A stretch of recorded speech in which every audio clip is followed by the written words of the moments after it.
We're joined now by Bryan and Colin Reed at the Roundtable. What a wild month of October. Essentially, we had 2 months in one. The first, a pullback like we haven't seen in some time, and then a fierce comeback for the second part of October. And for really two entirely different reasons. The pullback is a correction. Some of the indices actually dropped by about 10%, especially the German and the European indices were hit harder. But the pullback, I think, is fear that they just never really got their monetary policy going very well over in Europe, and there's a real recognized concern now that if you're going to do monetary policy in an environment of a deep recession like we've been having, you have to actually coordinate with fiscal policy. We've spoken on the show a number of times with the frustrations of actually doing fiscal policy in Europe, but we really are aware of the same problem here too. We've really failed in the fiscal policy aspect as well. But here the rebound was because the United States, despite all of our best efforts, is managing to pull out a pretty nice and healthy recovery. And if you never would have imagined us saying it 3 years ago, but now the U.S. is really starting to tow global markets forward as the strongest economy. I guess the little black cloud that remains on the horizon, and I probably won't go away, is that the U.S. market has been valued at levels that have only been seen before prior to major crashes in the market, because it's just so highly valued that it's valued almost for perfection. And although Colin's right that the economic scene in the United States just keeps getting better, no matter how many things you see that could worry you, the real fundamentals, economic growth in the third quarter was surprisingly good. Employment growth has been very strong now for like 6 months or more. But when you have the market valued so close to perfection levels, then it won't take very much to make things fall back. On the other hand, we had a tremendous boost to investor spirits when Japan, which had been kind of the poster child for failed recovery policy, and had this more than decade-long recession as a result, and not much going on since then, finally got very seriously involved in quantitative easing a la Bernanke, and that should give a nice jolt to the Japanese economy, which has shown some signs of life recently, but they managed to kill the last sign of life by imposing a tax increase prematurely, as they've done so many times before. If they don't manage not to do that again, one of the world's largest economies will be in harness with the United States and pulling things along. And we saw that at the end of last week. That sent the dollar soaring. Mm-hmm. And as you said, for jittery markets around the world, that was a boost. That is very much of a boost. Low oil price is also a very big boost for most major industrial countries. The U.S. is now a very important oil producer and a significant oil product exporter, but even so, the benefit from lower prices is much more than the cost to people producing in places like the Bakken Formation, where they're using fracking. Because fracking is not a super high cost technology, they can still make money at the new price level. Meanwhile, the impact of low oil prices on consumer spending and on business investment is just an unalloyed benefit, because it's like a big tax cut. So they have more money in their pockets. Not so good for Canada, which is why the Canadian dollar is at quite a low level right now, and why the Canadian stock market has not participated very enthusiastically in the recovery party. But Canada will benefit as time goes on over the next year or so, as the United States economy pulls ahead. We'll talk a little more about oil prices dropping and gas prices falling. When you talk about the Bank of Japan and the move they made, we're taping midweek. We expect sometime this week that the European Central Bank may do something. Do we expect as aggressive action on its part? I don't think that I could stick my neck out and say very much about that, because it's clear that the current governor of the European Central Bank, Mario Draghi, has kind of the right ideas and wants to go roughly along the Bernanke path. But it's also clear that the most important country in the European community economically, and a tremendous influence on its monetary policy, Germany, is still stuck in the kind of austerity rut and not very anxious to get out. Every once in a while there are little hints that Germany will back off a little bit, but it's just not clear how far Draghi can go. And one of the fears is that by doing a version of quantitative easing in Europe, it essentially drives down interest rates, which makes some of these nations like Spain and Italy and Greece makes the borrowing costs lower, so they could try to expand debt a little bit more than Germany would like. Germany would really like the governments to retrench and retract, and so they're sending off a little bit of a mixed signal if they go quantitative easing route. The irony is that it has looked as if Germany was being kind of a selfish dog in the manger power in Europe, because Germany was the one country whose economy was so powerful that it's managed to power through the very serious series of recessions in Europe without too much damage and with quite a low unemployment rate all along. But it's now beginning to look as if Germany is kind of shooting itself in both feet, because most of Germany's exports, and Germany is essentially an export engine, that's what its economy is, go to Europe. Mm-hmm. And when you undermine the economies of your trading partners, of your customers for long enough and deeply enough, it begins to be felt in Germany, and it now is felt in Germany, and it's not clear whether the German economy is even growing now. It may be falling into recession itself. Correct. We talked about the Bank of Japan and this stimulus program, the buying of bonds. It came just a few days after the Fed decided it was going to end that here in the U.S. Which is pretty interesting, because you didn't really see the market. They'd already discounted that announcement quite a long time ago. The market's now at new highs, even though we recognize that quantitative easing is coming to an end. Bank stocks are doing well because finally banks are starting to anticipate they might have a little bit of relief and raising interest rates a little bit to, right now the interest rate in commercial loans and mortgages are almost at historic lows, and that inability to make any spread between the cost of borrowing and the amount they lend out has really been hurting banks up till now. Yeah, if you borrow short and lend long and make money on the spread between the two, but you can't lend long for anything significant at all, then you're not making much money. So if the Fed is done buying bonds, does it now turn its focus possibly to interest rates, or does it keep them at near zero for the foreseeable future? I think it will, but the quantitative easing is one of the ways to extend that discount rate they offer just to the member banks to broader markets by pushing down the yields on treasuries, which are then used as an index for mortgages and that sort of thing. So they're going to take that or narrow their tools rather than through these broad tools. So I think that you'll start to see long-term interest rates start floating up, even if the Fed maintains a discount rate of 0 to 0.25%. And not everyone is happy about the quantitative easing being ended. Paul Krugman and others saying they think it's a mistake, that it's being done too soon. Yeah, I think the key criticism that I'm aware of is not so much on the side of quantitative easing, although I'm sure that Krugman and classical Keynesian liberals would like to see monetary policy remain as easy as possible. But the real complaint has been that gridlock in Washington, and frankly Obama's own policies, he's been, in their view, far too sympathetic to the notion that you have to slash federal spending. The idea of slashing federal spending when it costs virtually nothing to invest in a country which, like many other countries, very much needs to renew its infrastructure, seems to them to be crazy, and seems to me to be crazy, but that's the nature of politics these days. Ewan mentioned just a few moments ago, the third quarter was pretty solid, 3.5% growth. Very, very solid. Corporate profits looking good, employment still looking good.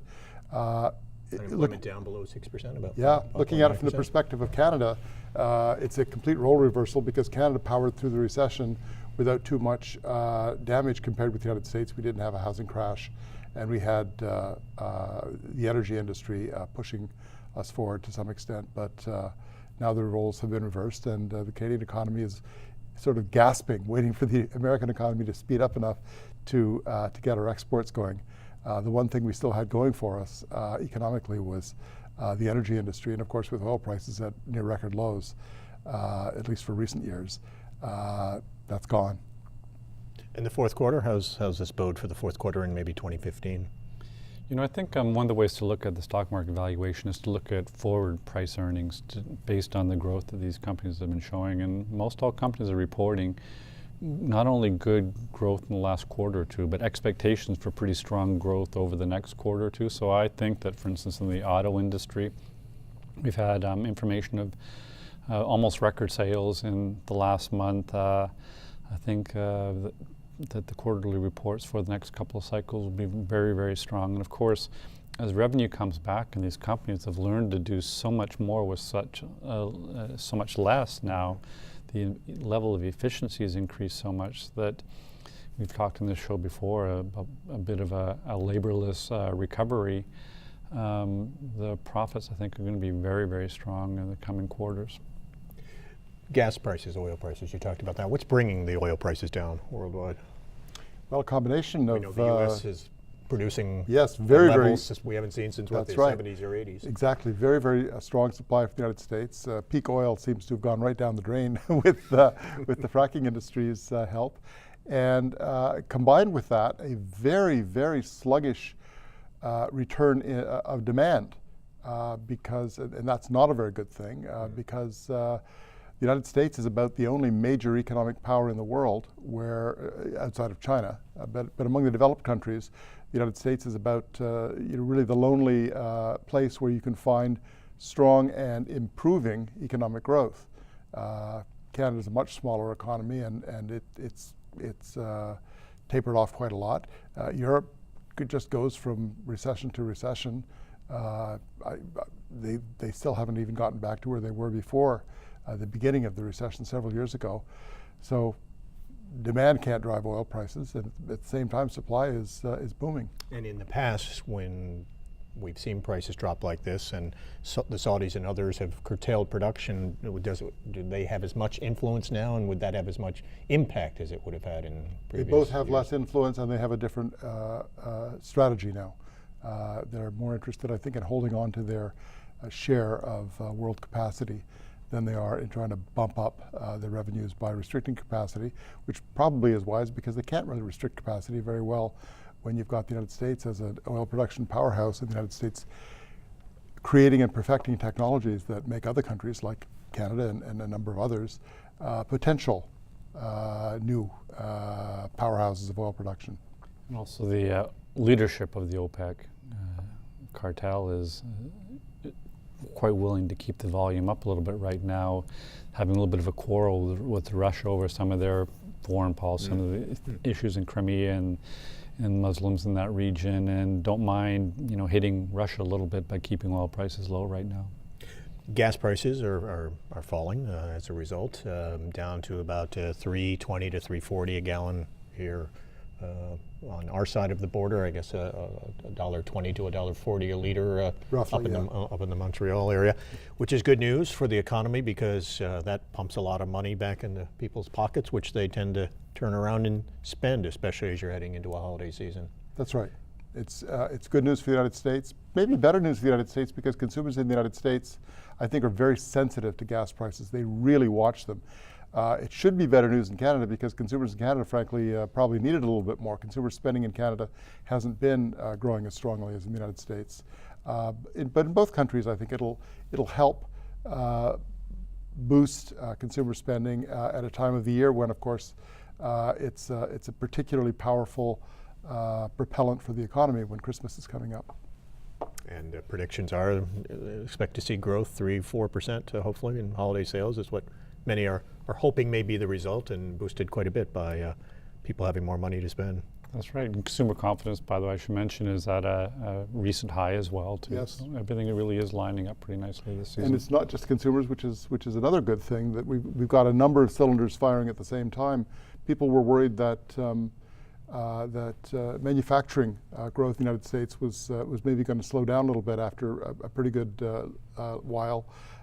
But the latest numbers that we've seen this week show that manufacturing actually got stronger in the last month's reporting, and that it got stronger not because of exports, because of course the world economy is not doing great, and exports actually fell off a bit. Not a good thing in itself, but quite an impressive thing to see that the domestic economy alone can make the manufacturing industry of the United States boost its growth rate, even at a time when exports are falling off. And you mentioned the rest of the world and exports. Again, for the U.S. economy, primarily driven by consumer spending and not by exports. Right.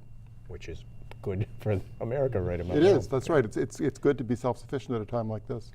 We mentioned a little bit earlier in the show, the U.S. and Canada are getting closer to an agreement now to put customs agents at Central Station in Montreal, pre-screen passengers for Amtrak trains across the border to Plattsburgh and Albany and New York City.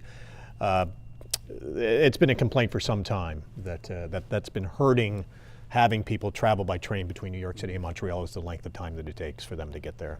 And so the hope is this will at least speed them up getting across the border by maybe an hour or more. That's a nice innovation and something we could take even further. There's been a lot of discussion at the Montreal port for a decade or so of having a U.S. presence to pre-clear containers that are coming through that are bound for the U.S. market. Montreal is much more efficient in clearing sea freight than competitors in New Jersey and New York.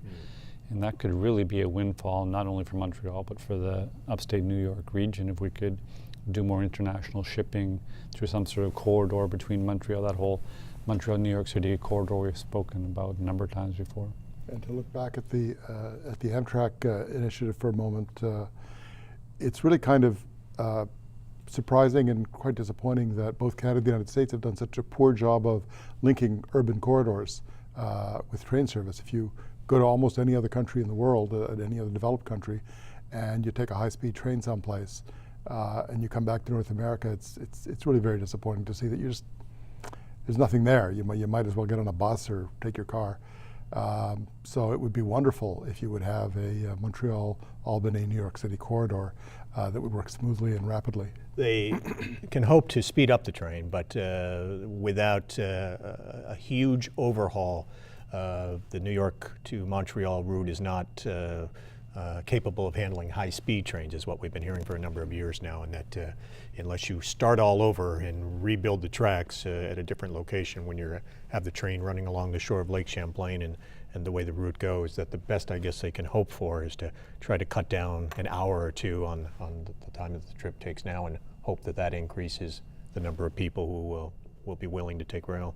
Yeah, it won't revolutionize things, but there are a number of people out there. I think it's a fairly significant niche market of people who just appreciate the comfort and it's just very, very pleasant to travel by rail. Let somebody else drive. Let somebody else drive, and let somebody else drive in a mode of transportation that lets you walk around a little bit, and it's very quiet. Who knows what an initiative like this will yield, but I think it'll yield something.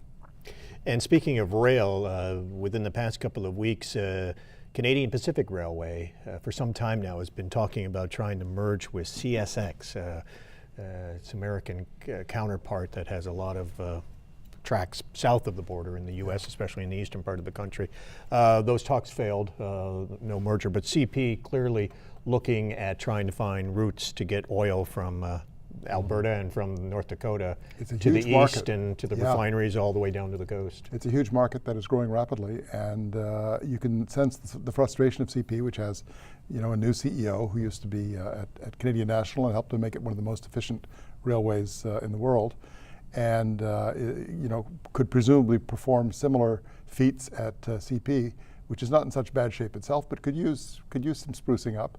And it must be very frustrating for them at CP with their route that goes across Canada, but doesn't really stretch down to the major ports of the East Coast at all. So they have to share their revenue in a market where they would really love to be able to not have to do that.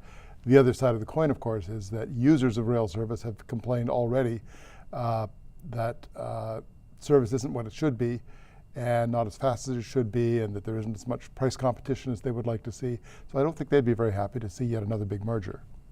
One thing that might mitigate that pressure on having more oil trains, though, is that TransCanada Pipeline has now gotten the works, taking a lot of existing pipeline structure and moving oil through it instead of natural gas, and extending a little bit towards the maritime provinces. And I think they're proposing to up their capacity of bringing Alberta oil to the East Coast by a factor of 200, 300,000 barrels a day, which is fairly significant. And we're still, for a number of years now, the talk has been reversing that pipeline from Montreal back to Portland, Maine, and to the port there, although they keep denying that that's what they plan to do with that pipeline. I think a lot of people suspect that may be what's down the road for that. Before we go, I think we should touch on security has been beefed up a little bit at the border after the killing of 2 Canadian soldiers a couple of weeks ago. Obviously, in Ottawa, on Parliament Hill, the shooting there at the National War Memorial, and then in the halls of Parliament. And I think people here on this side of the border get the significance of that. That would be like a gunman going to the Tomb of the Unknown or the Vietnam Memorial and then going through the halls of Congress. I think they get the significance. How, for Canada, how has the past couple of weeks been adjusting to this, and have there already been signs that security is being tightened? We know it's being tightened at federal buildings, government buildings across the U.S., but has security been tightened pretty significantly across Canada in response to this? We know that on Parliament Hill, one of the great things for tourists has always been how open it was and how much access there was. Has that changed in the wake of this? What I've noticed is that plans to kind of allow the government into the private lives of Canadians seem to be accelerating and going farther under the Harper administration. I'm sure that security has been tightened, although I don't have the ability to offer you a lot of detail on that. One of the things that I think is a matter of concern is that Prime Minister Harper has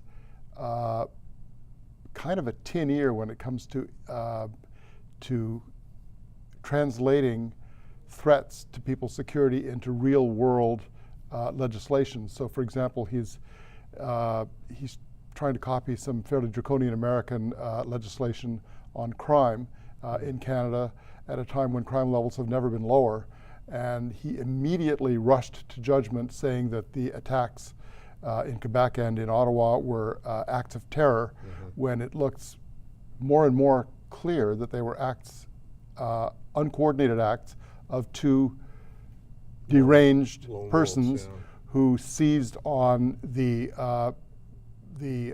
news of Islamic terror tactics that are all around us these days to kind of justify what they were about to do. But there's no sign at all that I can see that they were coordinating with any organized group, or that there was any strategy or even tactic behind it.